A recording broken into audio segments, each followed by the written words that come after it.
Terima kasih atas kesempatannya. Nama saya Dewinta Fni Rahmawati dengan NIM 2019-210300 dari kelompok 7. Di sini saya akan menjelaskan mengenai pengertian Otoritas Jasa Keuangan atau OJK. Otoritas Jasa Keuangan adalah lembaga independen yang mempunyai fungsi, tugas, dan wewenang pengaturan, pengawasan, pemeriksaan, dan penyidikan. Artinya, pengawasan harus dilakukan setiap perusahaan agar manajemen perusahaan berjalan secara benar. Tujuannya yaitu agar mencapai target yang telah ditetapkan perusahaan agar mudah dicapai. Tujuan lainnya adalah agar jangan sampai terjadi penyimpangan atas apa yang telah direncanakan sebelumnya. Selanjutnya yaitu peran dari Otoritas Jasa Keuangan atau OJK. Yang pertama, memberikan perizinan untuk mendirikan bank meliputi izin pembukaan kantor bank, anggaran dasar, perencanaan kerja, kepengurusan, kepemilikan merger, sumber daya manusia, pencabutan izin usaha, konsolidasi dan akuisisi bank. Yang kedua, mengawasi kegiatan usaha pada bank yang meliputi penyediaan dana, sumber dana, aktivitas pada bidang jasa serta produk hibridasi. Lalu yang selanjutnya yaitu arti penting dari Otoritas Jasa Keuangan atau OJK. Yang pertama, bagi masyarakat memberikan perlindungan dan rasa aman atas investasi atau transaksi yang dijalankannya lewat lembaga jasa keuangan. Yang kedua, bagi pemerintah memberikan keuntungan rasa aman bagi masyarakatnya dan perolehan pendapatan dari perusahaan berupa pajak atau penyediaan barang dan jasa yang berkualitas baik. Lalu yang ketiga, bagi dunia usaha, pengelolaannya semakin baik dan perusahaan yang dijalankan semakin lancar, pada akhirnya akan memperoleh keuntungan yang berlipat. Terima kasih dari saya, selanjutnya akan dilanjutkan oleh rekan saya. Terima kasih atas kesempatannya. Saya Kardina Aulia Ulul Albab dengan NIM 2019-210321 akan melanjutkan presentasi dari rekan saya, yaitu tentang dasar pembentukan Otoritas Jasa Keuangan. OJK adalah suatu bentuk unifikasi pengaturan dan pengawasan sektor jasa keuangan di mana sebelumnya kewenangan pengaturan dan pengawasan dilaksanakan oleh Kementerian Keuangan, Bank Indonesia, dan Badan Pengawas Pasar Modal dan Lembaga Keuangan. Pembentukan OJK didasarkan pada 3 landasan, yaitu 1. Landasan filosofis, yang kedua landasan yuridis, dan yang ketiga adalah landasan sosiologis. Ruang lingkup pengaturan. Undang-Undang Otoritas Jasa Keuangan (OJK) pada dasarnya memuat ketentuan tentang organisasi dan tata kelola governance dari lembaga yang memiliki otoritas pengaturan dan pengawasan terhadap sektor jasa keuangan. Pengecualian Undang-Undang OJK terhadap 1. Jenis-jenis produk jasa keuangan, cakupan dan batas-batas kegiatan lembaga jasa keuangan, tingkat kesehatan dan pengaturan prudensial, ketentuan tentang jasa penunjang sektor jasa keuangan, dan lain sebagainya yang menyangkut transaksi jasa keuangan diatur oleh undang-undang tersendiri. Selanjutnya yaitu status kelembagaan OJK. Yang pertama, lembaga pengawasan sektor jasa keuangan. Yang kedua, independen, berkedudukan di ibu kota negara dan berkantor di dalam dan luar negeri. Struktur organisasi OJK merupakan bagan atau komponen yang ada dalam suatu organisasi. Tiap komponen memiliki tugas, tanggung jawab, dan wewenang masing-masing. Struktur organisasi OJK terdiri atas 1. Dewan Komisioner OJK dan pelaksana kegiatan operasional. Struktur organisasi Dewan Komisioner terdiri dari ketua, wakil ketua atau ketua komite etik, kepala eksekutif pengawas perbankan, kepala eksekutif pengawas pasar modal, kepala eksekutif pengawas IKNB, ketua Dewan Audit, bidang edukasi dan perlindungan konsumen, anggota 8 ex officio Bank Indonesia, Anggota 9 ex officio Kemenko. Struktur organisasi pelaksana kegiatan operasional OJK yaitu terdiri dari ketua, wakil ketua, ketua dewan audit, anggota bidang edukasi dan perlindungan konsumen, kepala eksekutif perbankan, kepala eksekutif pasar modal, dan kepala eksekutif IKNB. Selanjutnya akan dilanjutkan oleh rekan saya. Terima kasih atas kesempatannya. Saya Rizky Laili Kurniasari dengan NIM 384 akan melanjutkan presentasi dari rekan saya. Nah, yang pertama saya akan membahas tentang nilai strategis OJK. Nah, nilai strategis dari OJK ini terbagi menjadi 5, yaitu integritas, profesionalisme, sinergi, inklusif, dan visioner. Yang pertama, integritas. Integritas ini adalah bertindak objektif, adil, dan konsisten sesuai dengan kode etik dan kebijakan organisasi dengan menjunjung tinggi kejujuran dan komitmen. Lalu yang kedua itu profesionalisme. Profesionalisme adalah bekerja dengan penuh tanggung jawab berdasarkan kompetensi yang tinggi untuk mencapai kinerja terbaik. Lalu yang ketiga itu ada sinergi. Nah, sinergi ini adalah berkolaborasi dengan sebuah pemangku kepentingan baik internal maupun eksternal secara produktif dan berkualitas. Lalu ada inklusif. Inklusif ini adalah terbuka dan menerima keberagaman pemangku kepentingan serta memperluas kesempatan dan akses masyarakat terhadap industri keuangan. Yang terakhir itu ada visioner. Nah, visioner ini adalah memiliki wawasan yang luas dan mampu melihat ke depan serta dapat berpikir di luar kebiasaan. Kemudian, saya akan membahas tentang perlindungan konsumen dan masyarakat. Nah, dalam sektor jasa keuangan yang dimaksud dengan konsumen adalah pihak-pihak yang menempatkan dananya dan atau memanfaatkan pelayanan yang tersedia di lembaga jasa keuangan antara lain nasabah, pemodal di pasar modal, pemegang polis pada perasuransian, dan peserta pada dana pensiun. Nah, salah satu tujuan dibentuknya OJK ini adalah untuk melindungi kepentingan konsumen dan masyarakat dalam melakukan kegiatan dalam sektor jasa keuangan. Nah, perlindungan konsumen di sektor jasa keuangan ini bertujuan untuk menciptakan sistem perlindungan konsumen yang andal, meningkatkan pemberdayaan konsumen dan menumbuhkan kesadaran pelaku usaha jasa keuangan mengenai pentingnya perlindungan konsumen sehingga mampu meningkatkan kepercayaan masyarakat pada sektor jasa keuangan. Yang terakhir, saya akan menjelaskan tentang anggaran dan akuntabilitas pelaksanaan tugas.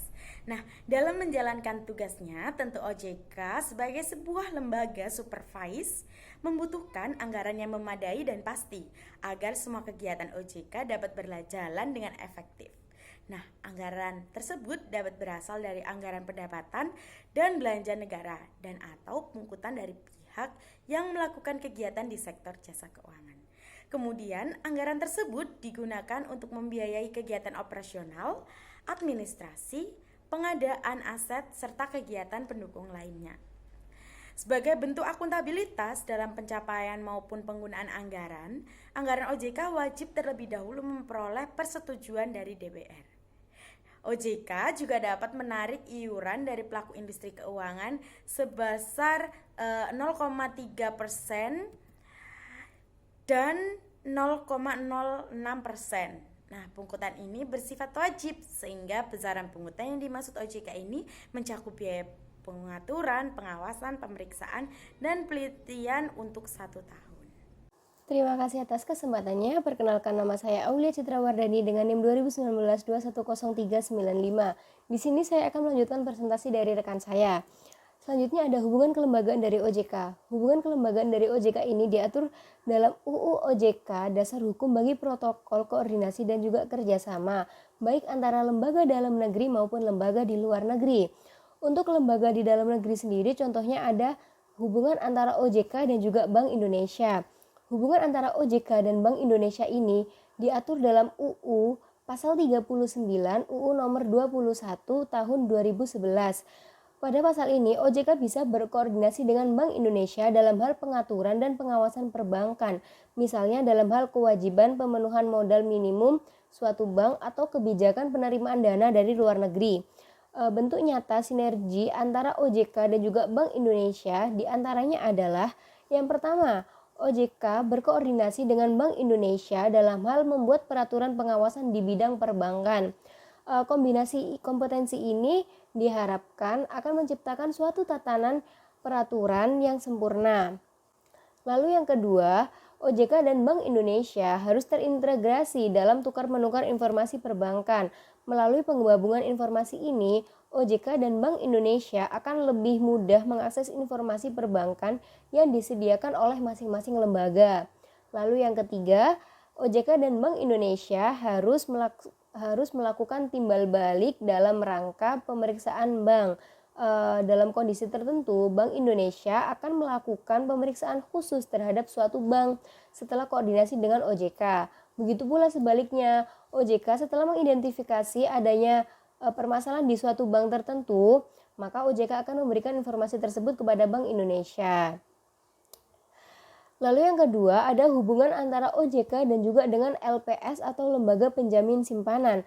Sesuai dengan pasal 41 Undang-Undang Nomor 21 Tahun 2011, OJK menginformasikan kepada Lembaga Penjamin Simpanan atau LPS mengenai bank bermasalah yang sedang dalam upaya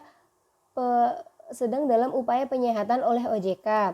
Begitu pula dengan LPS dapat melakukan pemeriksaan terhadap bank yang terkait dengan fungsi, tugas, dan juga wewenangnya serta berkoordinasi dengan OJK terlebih dahulu. Selanjutnya ada penyidikan dan pemindahan. OJK berwenang dalam penyelidikan hingga penyidikan terhadap kasus-kasus lembaga keuangan yang merugikan konsumen. Penyidikan di Indonesia ini hanya dilakukan dari dua elemen saja, yaitu kepolisian dan juga PNS atau pegawai negeri sipil tertentu yang tugas dan tanggung jawabnya meliputi pengawasan di sektor jasa keuangan atau di lingkungan OJK. Ketentuan pidana di dalam UU OJK sendiri meliputi yang pertama ada perbuatan-perbuatan terhadap pelanggaran kerahasiaan informasi yang subjeknya adalah setiap orang perseorangan atau koperasi. Lalu yang kedua ada perbuatan-perbuatan terhadap pelaksanaan kewenangan OJK dan perlindungan konsumen. Lalu yang ketiga ada perbuatan-perbuatan dalam hal tidak mengabaikan perintah tertulis dari OJK. Lalu ada kegiatan dari Otoritas Jasa Keuangan atau kegiatan dari OJK. Kegiatan dari OJK di sini yang saya jelaskan ada dua, dari tugas pengaturan dan juga tugas pengawasan. Dari tugas pengaturan sendiri, dalam melaksanakan tugas pengaturannya, OJK ini memiliki wewenang diantaranya adalah yang pertama, menetapkan perundang-undangan di sektor jasa keuangan. Yang kedua, menetapkan pengaturan dan juga keputusan dari OJK. Yang ketiga, ada menetapkan kebijakan pelaksanaan tugas OJK.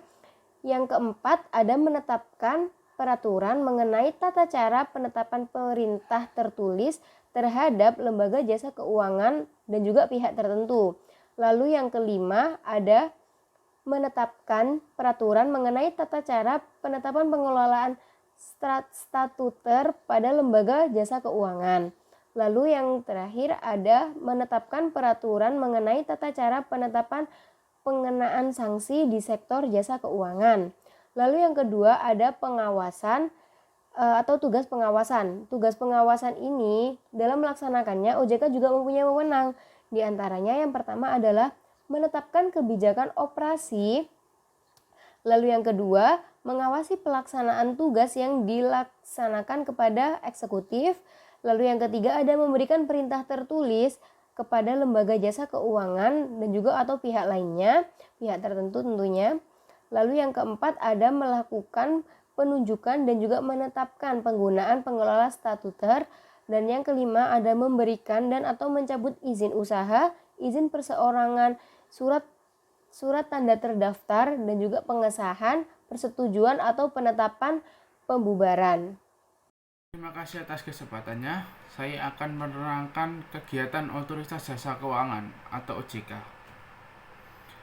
Tugas OJK melaksanakan di bidang pengaturan dan pengawasan terhadap Yang pertama, kegiatan jasa keuangan di sektor perbankan. Yang kedua, di sektor pasar modal. Yang ketiga, di sektor perasuransian, dana pensiun, dan lembaga pembiayaan jasa keuangan lainnya.